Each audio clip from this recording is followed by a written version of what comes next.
Hello, this is Dan Hennon along with Greg, Catherine, and Sophia. Today is April 22nd, and we've got an update for the Crowley case relating to the phone records. Now, the phone records we've gotten via a FOIA request in the past, and that has all helped, and that's been very interesting. But the new thing that has come to light is when looking at David Crowley's personal account that he had, his cell phone account. And we need to remember that Anjum Alam had been paying for David Crowley's phone number, but in October of 2014, due to some rift, Anjum Alam canceled the number, so David went out and got his own, created a brand new account. And so what we've got here, what Catherine and Sophia have discovered along with Greg's help, is the fact that after the bodies were discovered, is that the warrants were issued, the search warrants to go into the cell phone, AT&T cell phone records for David Crowley, and at that point his account was in a suspend mode, suspended because of the bodies were dead. Now recently we have activity on that account that it was never shut down or never closed. And what we've got on the screenshot here is that as of this day, I mean, we're talking April of 2019, that David Crowley's account is still active. That cell phone account is still active. I don't know what cell phone number, for instance, or what 10-digit cell phone number is being used, because I do believe, Sophia, you can help me out, but they can recycle the numbers if they're not used for a while. They can reissue them to someone else. But the account number itself would not be something that would be recycled. And in fact, when we pull it up, it still shows that David Crowley's name is on that account. And it's currently being paid on a monthly basis. So, yes, it's yeah, what can you say about that, Sophia? Well, when I went in and talked with one of the reps, he told me that the phone number had been recycled, but the account number was still active.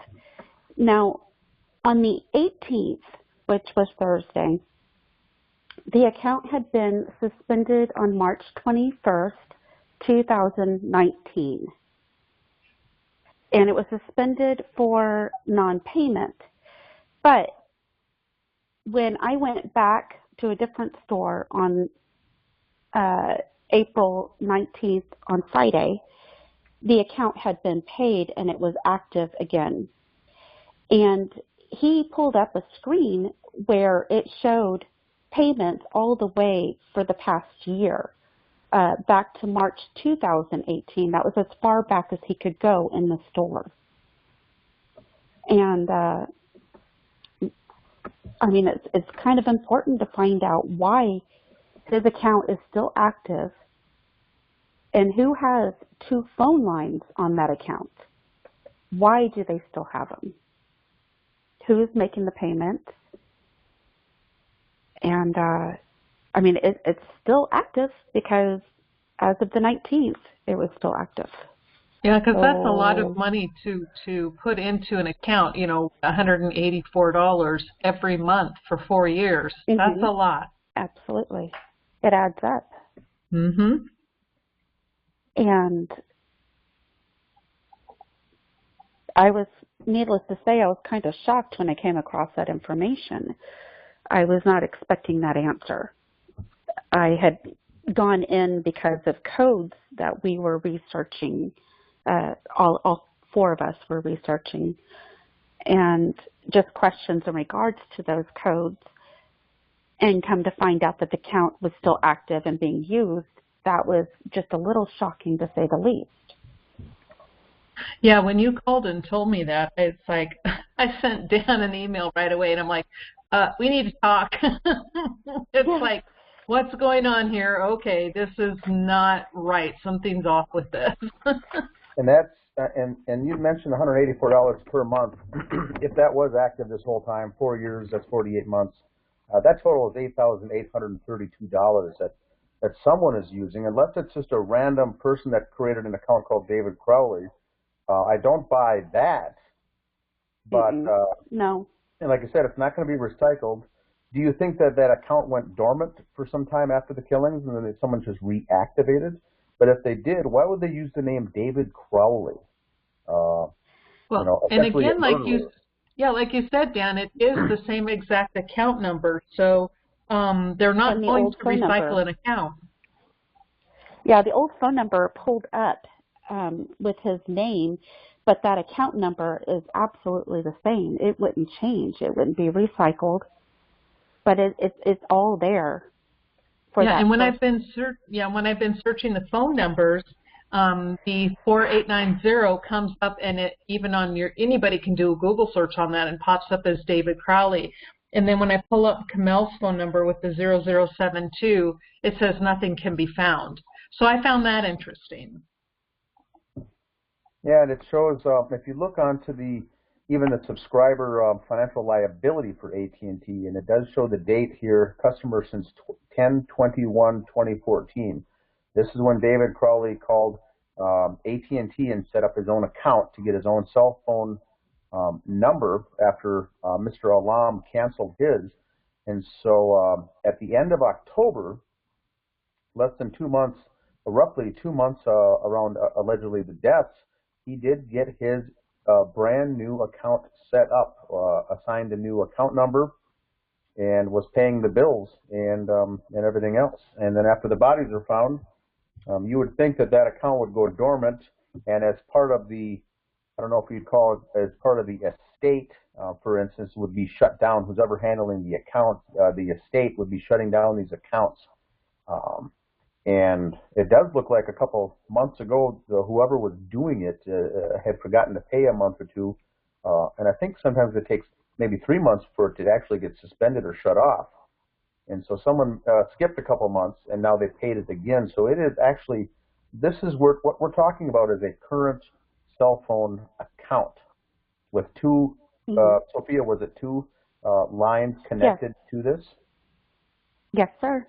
Okay, so that would be, if we're talking, $90 an account, 2 accounts, $180 bill every single month, that's $8,000. Who's paying that bill? Who's using it? And why in God's name is David Crowley's name on that account? Yeah, and Sophia, didn't you find the account was actually in something called David T. Crowley, LLC? That's what the gentleman at the store told me. And I don't see it on the screen, the shots that I was able to get, the 2 photos. I don't have the actual page that shows that, though. But I mean, that's okay because you had verbal proof, or someone verbally spoke to you and said that this account is registered under a David Crowley LLC. Yes. Not a Dan, not anything like that, but David, correct? Yes, it had David's name, and it still has David's name with the LLC after it. And one thing to note here for this episode, we know that Mr. Alam also gave the cars to Kamel, and then David got one or Kamel, and they ended up changing the ownership. So at the time of death, I think both of those cars were still in Kamel's name officially, with titles in the state of Minnesota, and that one car then stayed, I guess, allegedly with Dan Crowley Sr. So he went through the effort to change the title and the insurance over to his own name there with that one car, but some may assume that this is Dan Sr. may have taken over this account, or Dan Jr., David's brother or his father, but you would think the first thing you'd want to do is either shut the account down altogether, because those 2 individuals already had their own cell phone service and cell phone accounts. They wouldn't have a need to be piggybacking off David's, but even if you did keep it, I would guess that you'd want the name changed off of David's, but... Yeah, I mean, because legally, I'm not sure they can actually keep an account open in someone else's name. I mean, that then becomes, a tax liability. And so, And to be able it's to get the crazy. lines, well, to be able to do any type of work on that account, whether it's to get a different phone or to call in with concerns, you need a passcode. You cannot get anywhere, whether on the phone or if you go into the store. They look up they look up the account. They can give you information in regards to who has that account, but that's it. You can't go any further. So if I was to go in and say, I would like to pay this bill, I don't have a passcode. Is there a mailing address on that account? Did they show you a mailing address? No. So they're probably getting he couldn't get into it. Paperless bills, so it must be going to a email address. The monthly bill. Yeah, and it's right there. It's like David is financially responsible, but the contact email is Kamel.